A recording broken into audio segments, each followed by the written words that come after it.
Bienvenido a la Iglesia Cristiana Cristo Crucificado.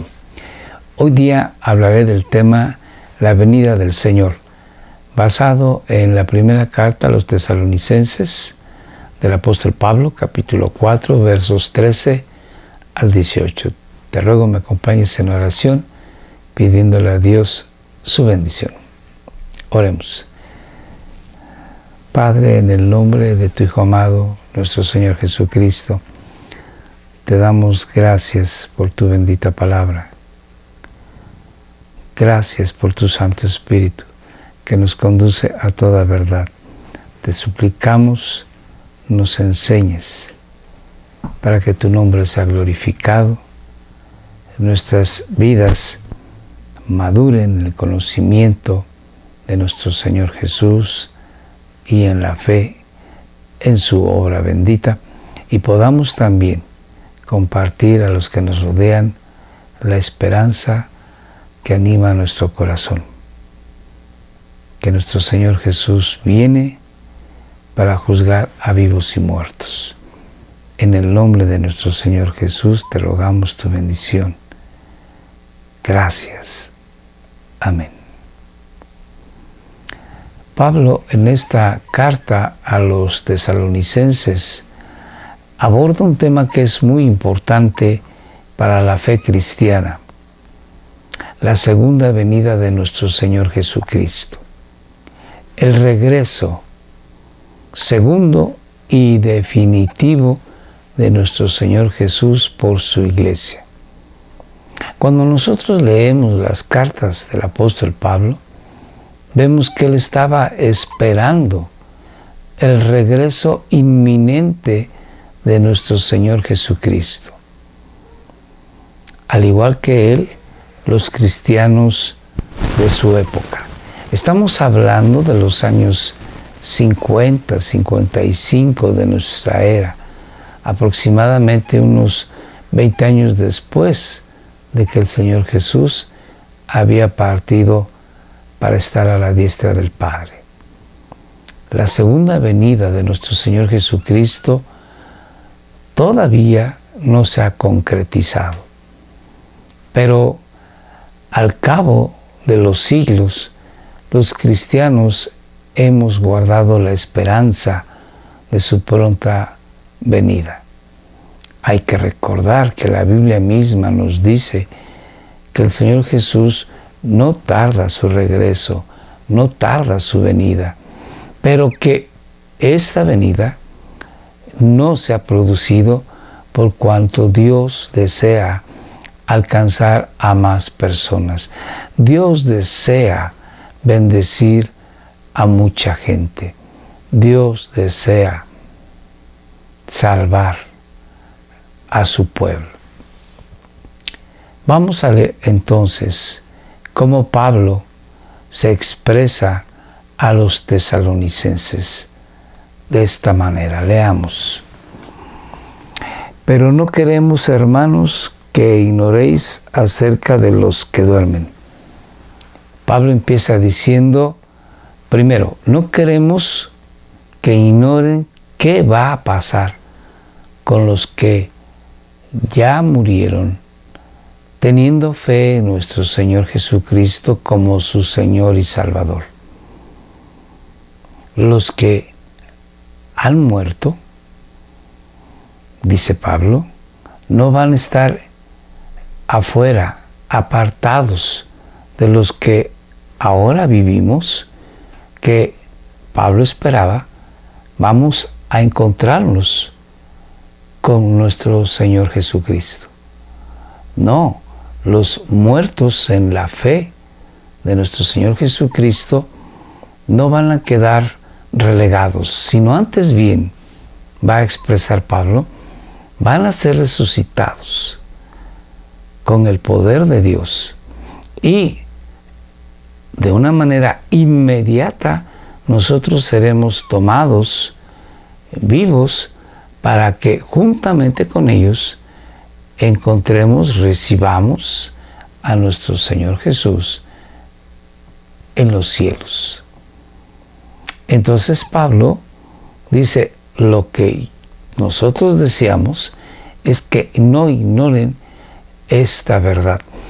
Inmediatamente después va a decir el motivo por el que ellos, el apóstol y sus compañeros misioneros, desean que no ignoren los tesalonicenses qué va a pasar con los que murieron en la fe de nuestro Señor Jesús.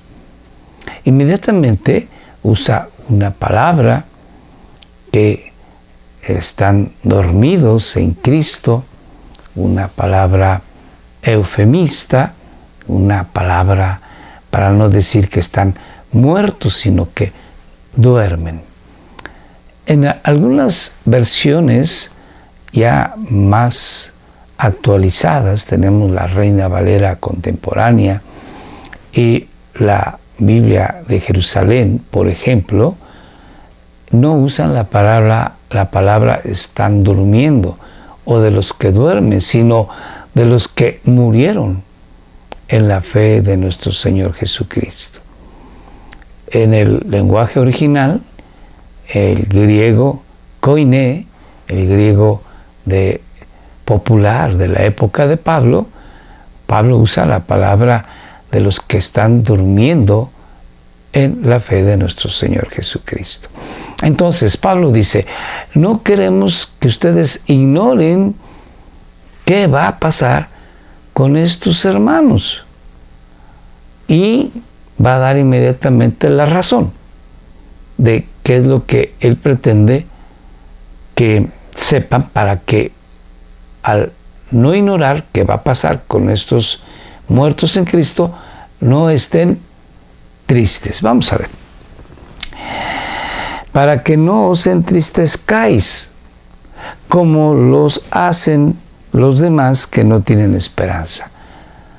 No queremos que ignoren qué va a pasar con los que han muerto en la fe de Jesús, para que no estén tristes, como los demás que no tienen esperanza. Al decir como los demás, se refiere a los no creyentes, que lógicamente no tienen la esperanza de que Jesús regrese por ellos, puesto que no creen en Jesús como su Señor y Salvador.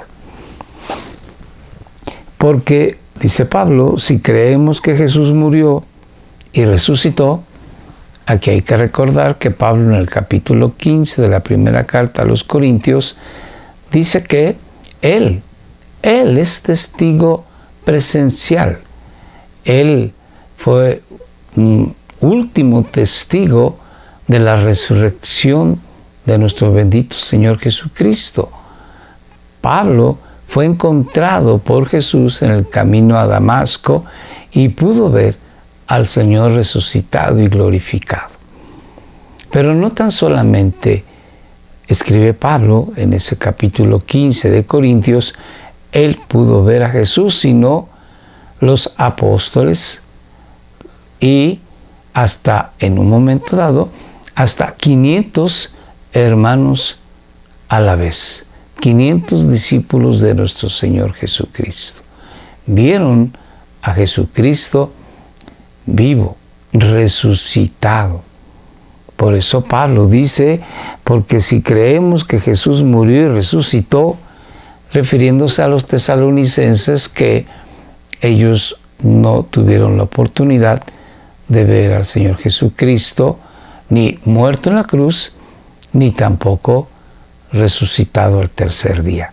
Pero sí, dice Pablo, ustedes creen, pero si creemos, se incluye que Jesús murió y resucitó, entonces así también Dios traerá con Él, con Cristo, a los que durmieron en Jesús, a los que murieron, pues, teniendo fe en Jesús como su Señor y Salvador.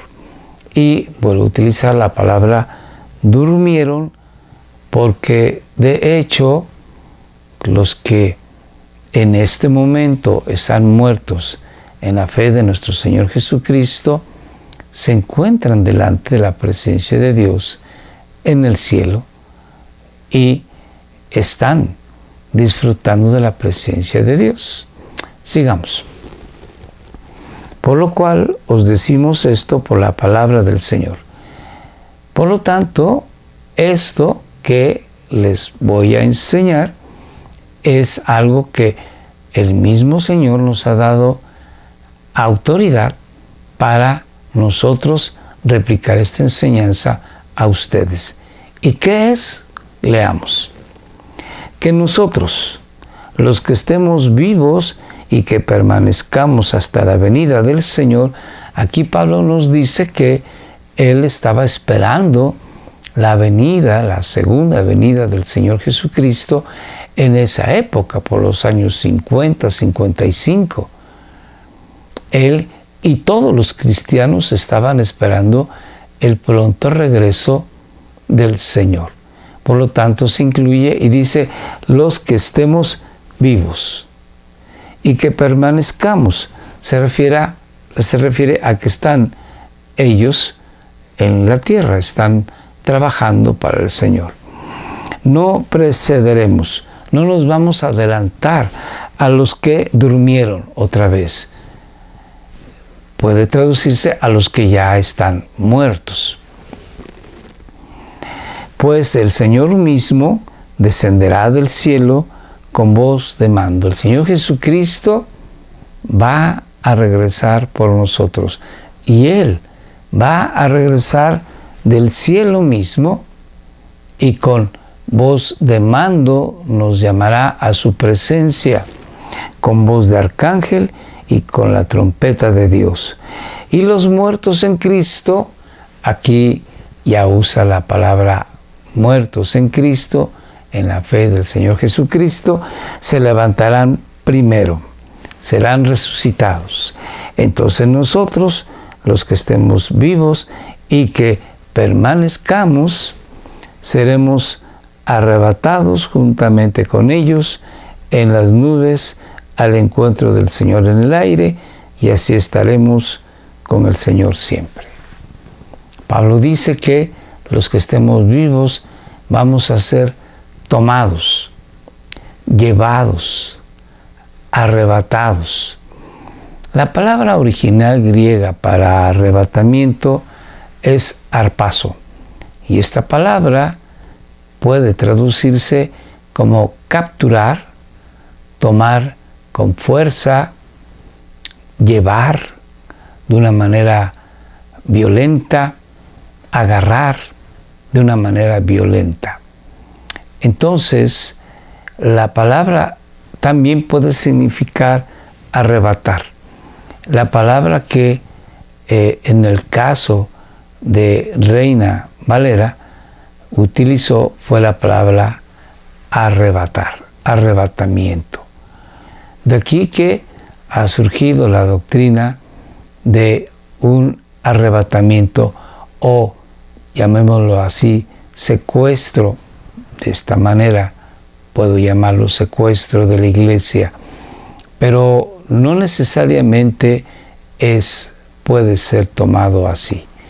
En la versión popular, por ejemplo, de la Biblia, se escribe la palabra llevados, y en otras versiones se puede traducir como ser tomados, ser levantados. Entonces, no quiero entrar en punto de discusión, porque el punto importante es que el Señor Jesucristo vendrá algún día.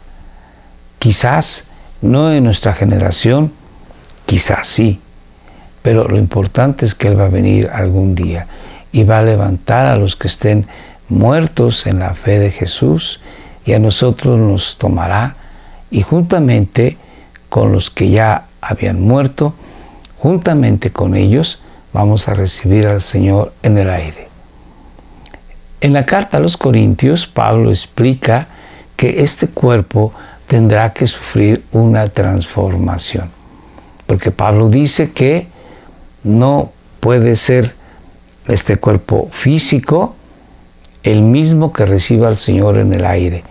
Este cuerpo físico, Pablo metafóricamente lo compara a una semilla, y que esa semilla tiene que morir, tiene que sufrir una transformación para dar producto a una planta muy diferente a la semilla que se sembró. Entonces, este cuerpo tendrá que sufrir algún cambio.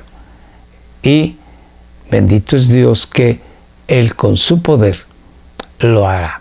Porque Pablo dice, seremos arrebatados. Entonces este cuerpo de carne y sangre tiene que sufrir algún cambio para poder estar en el aire, en las nubes, al encuentro de nuestro Señor Jesucristo. Seremos arrebatados juntamente con ellos en las nubes al encuentro del Señor en el aire. Y así estaremos con el Señor siempre. Pablo aquí no habla de un milenio. Pablo aquí no habla de un tiempo de juicio que en el libro del Apocalipsis se menciona como la tribulación, el día de la venganza de nuestro Señor Dios. Lo importante para Pablo aquí es que esta es la esperanza del cristiano. Esta es la esperanza que nos debe de motivar a vivir una vida santa continuamente. Que nuestros pensamientos, que nuestro lenguaje, que nuestro actuar, que nuestro compañerismo con las personas cristianas o no cristianas, que nuestros trabajos, que nuestros oficios, que nuestras relaciones comerciales sean santas. Porque enseña la Biblia que sin santidad nadie verá al Señor.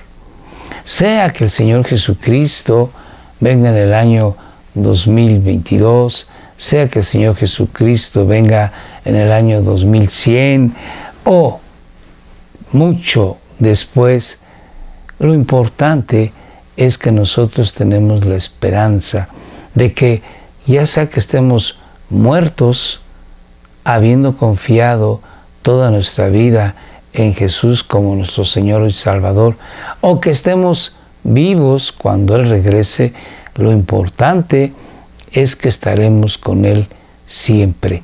Y esa es la esperanza que nos debe de motivar, esa es la esperanza que debe de ser nuestro motor, nuestro aliciente, nuestro ánimo en las tribulaciones.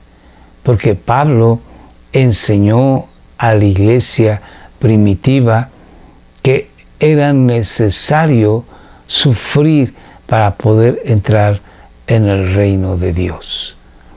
Y cuando estudiamos la historia de la iglesia, vemos que efectivamente ha habido tribulación para la iglesia, persecución, aflicción, dolor, tristeza y muerte. Pero Dios está de nuestro lado.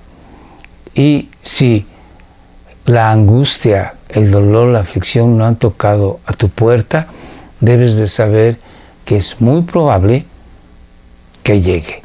Y entonces tu ánimo, tu esperanza estará en la pronta venida de nuestro Señor Jesucristo. Vamos a terminar lo que dice Pablo. Por tanto, confortaos unos a otros con estas palabras. Estas palabras de que el Señor Jesús ya viene pronto y de que Él resucitará a los muertos que hayan vivido su fe en Jesús, y que a los que en ese momento estén vivos y tengan fe en el Señor, ambos grupos estaremos siempre con el Señor. Y esas palabras son nuestra esperanza. Esas palabras nos deben alentar a vivir hasta el último segundo para la gloria de su bendito nombre. Así que, querido hermano, esta sección tan hermosa, tan corta, es para recordarte que debe de ser un aliciente para ti. Debe de ser un ánimo a seguir en tu tribulación, en tu angustia personal. Y muy importante que también pienses que en los demás, en tus hermanos en la fe, también estas palabras deben de ser de ánimo continuo. Compártelos a los demás. Anímalos cuando los veas cansados, adoloridos, con las rodillas que flaquean.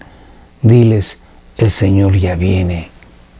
Ten ánimo, porque Él es galardonador, premiador de los que le buscan. Dios te bendiga. Oremos. Señor Dios, gracias en el nombre de tu Hijo amado Jesucristo por tu verdad de que tú vienes pronto.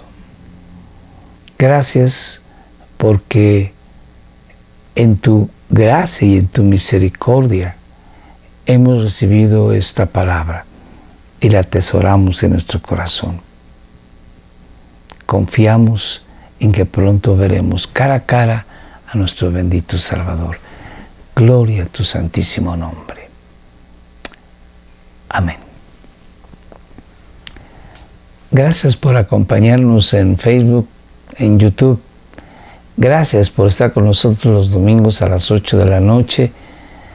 Te recordamos que te puedes contactar con nosotros en WhatsApp, en Telegram.